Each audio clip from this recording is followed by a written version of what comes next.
นี่ตุลีน้อยกำลังสิแกะมีปู3 โตนก3 โตนี่มากินข้าวปลา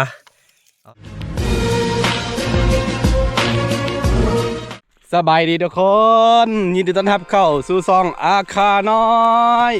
กลับมาสู่วิถีชีวิตคนป่าคนดอยคือเก่าคือมื้อนี้เฮาสิมาล่านกกันเนาะบ่ว่ากันเป็นวิถีชีวิตนอนโดนๆก็มาเทื่อนึงเนาะคือช่วงนี้เป็นช่วงหน้าแล้งแล้วก็นกสิลงมาอาบน้ำมากินน้ำเนาะช่วงตอนเที่ยงเนาะประมาณ12 โมงเนาะ11-12 โมงเนาะเอาก็สิเอากับดักเนาะกับดักนี่ไปวางไว้กับดักก็คือกาวเนาะกาวติดหนูธรรมดานี่แหละทุกคนกาวติดหนูธรรมดานี่ไปใส่ไม้แล้วก็ไปวางไว้จุดที่มันคิดว่านกสิลงมากินน้ำนะแล้วก็มันก็สิมาติดเนาะเวลามันไปมาจับแล้วก็ติดเลยเนาะลุดบ่ลุดเนาะแต่บางโตท่าบ่ถึกดีมันก็ถึกแต่ปีกมันก็สิลุดเด้นี่มื้อนี้มีไว้ให้เด็กน้อย2 โตนี่มานำตุลีตุล่าเนาะเป็นหลานสาวคือนี่ทุกคนเฮาสิวางอยู่จุดนี้เนาะน้ำบ่อตัวนี้มันสิมีนกมากินหลายนะตัวนี้มันอาบเนาะนกลงมาอาบหลายเลยว่าตัวนี้คือเป้าหมายกะว่ามันสิทึกหลายนะ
โอ้มาตัวนี้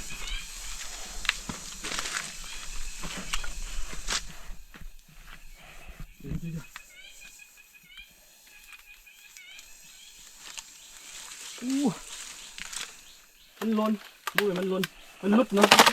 มันลุดไปหลายโต3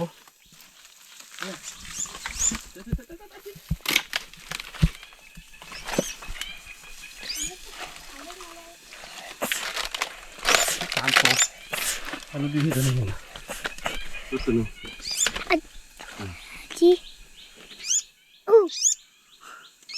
주세라. 탑도 쓰지. นี่พี่ตัว2 โตเนาะลุดไปบ่เสียดายเห็นบ่แบบนี้นี่ส่วนใหญ่มันบ่บินเนาะมันสิยังสิแลนหนีนะบินบ่ได้อะพอมีกาวติดเด้บ่ฮู้มันไปอยู่เจใด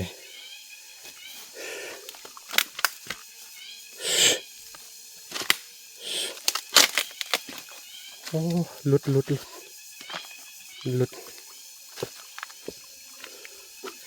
ได้3 โตพี่น้อง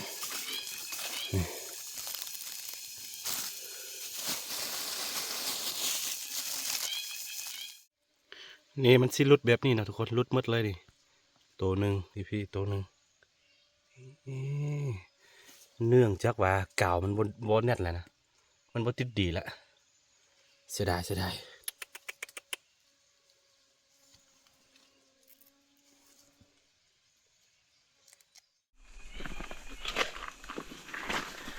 คือตอนนี้ฮอบนี่เนาะฮอบทำอิฐที่ไม่ยามเขาได้3 โตเด้อแล้วก็เขาสิไปยามอีกคนหนึ่งแล้วก็นี่เขาได้เอาตัวนี้ไปน้ำเนื่องจากว่าตุลีมานำตุลีเป็นตะกล้องเนาะตุลีเป็นตะกล้องแล้วก็ขั้นสิป้าเราคนเดียวเนี่ยเราบ่กล้าอยู่ แต่ละครั้งที่ไม่อยากมาต้องได้เอาตัวนี้มานำตุลาไอ้โอเคเขาสิพยายามอีกห้วยหนึ่งหั่นละกะแล้วเท่าใดละกะสิมากินข้าวกันนะกินข้าวปลาพี่น้องเอ้ย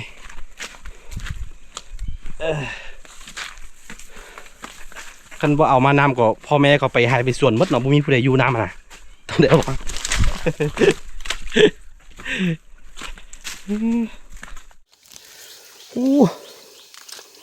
มันลนมุ้ยมันลนมันลุดเนาะมันลุดไปหลายโตเว้ยเตะจิ๊ด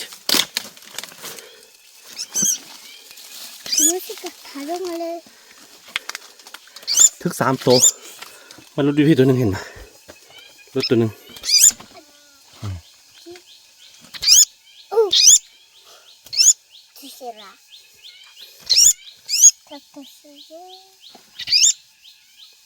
เอาไว้พี่ตัวนึงโอ้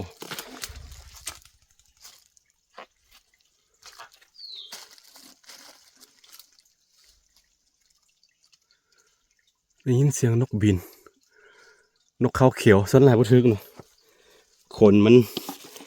นพดมันลุดไว้นี่เห็นไหมลุดตัวนึงอีกละอ๋อ2 โตนี่คือหอบแรงนะสิกลับบ้านแล้วมื้อนี้ได้4-5 โตพ่อเดี๋ยวเอาไปปิ้งได้พี่น้องเด้อพอมีหลานๆมานำนะโอเค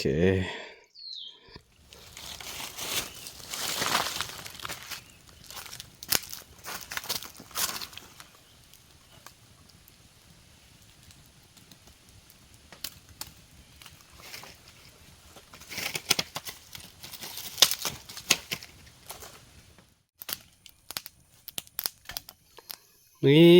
ปิ้งนกของเฮาก็สุกแล้วทุกคน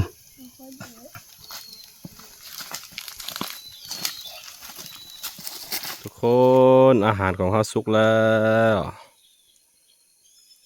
ปิ้งนกน้อยจนไหม้ละ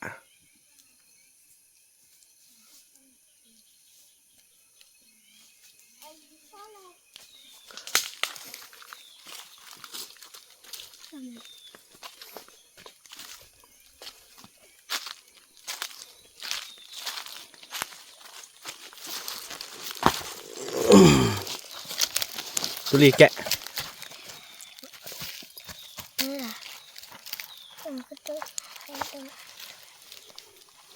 ตอนนี้ตุลีน้อยกำลังสิแกะมีปู3 โตนก3 โตนี่มากินข้าวปลาเอาตุลีผู้ละโตเด้อ น่ากินมากินข้าวปลาแกะนี่เพชรพดนี่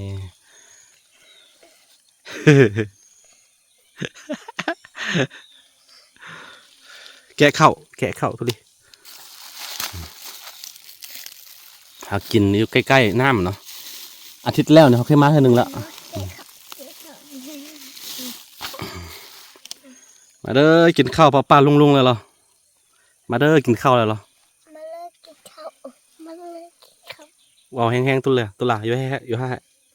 มาเด้อกินข้าวมันเดิมครับกินข้าวน้ำกันมาเดินกินข้าวไอ้น้อง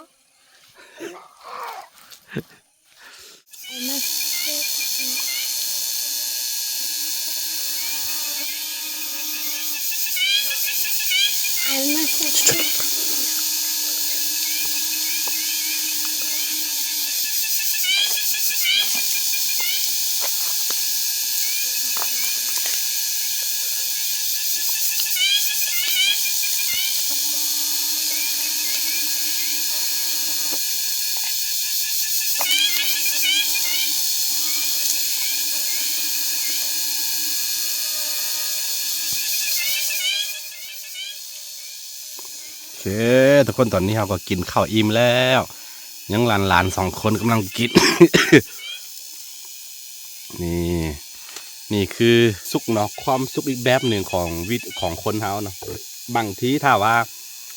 เขาบ่จำเป็นแท้ๆนี่บ่มีผู้ใดไปว่าอยากหางไก่จากบ้านอยากหางไก่จากครอบครัวนะนี่คือพื้นฐานครอบครัวที่ดีก็คือการที่เราได้อยู่นํกันแล้วก็มีความสุขบ่ต้องผิดบ่ต้องเถียงกันนะคือแบบนี้เนาะอันนี้คือ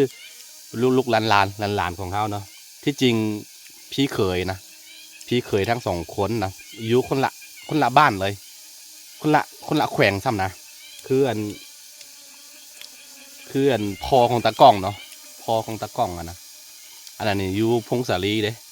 แต่ว่าสุดท้ายเขาก็ตามครอบครัวเขามานะมาอยู่น้ำกัน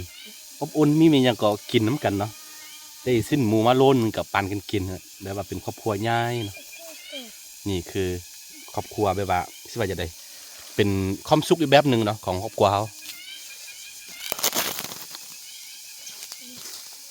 โอเคทุกคนตอนนี้กินข้าวอิ่มแล้วสิไปยามอีกรอบนึง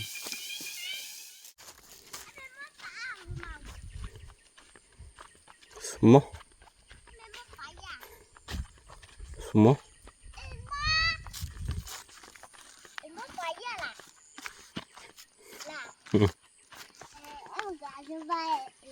เปิด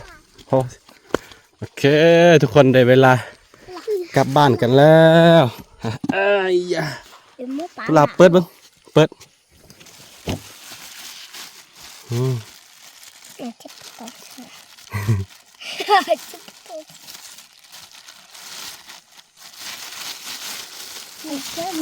โอ้ยขา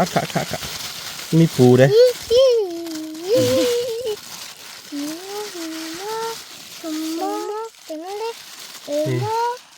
5 โตโอเคเอามัด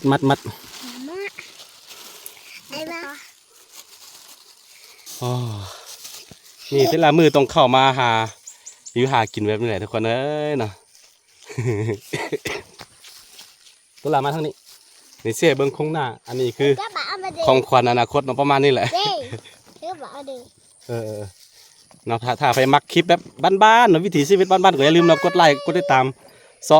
องอาคาน้อยไว้เนาะเวลาค่อยลงคลิปเราจะได้เห็นเด้อบ๊ายบายแม่ตุลาสบายดี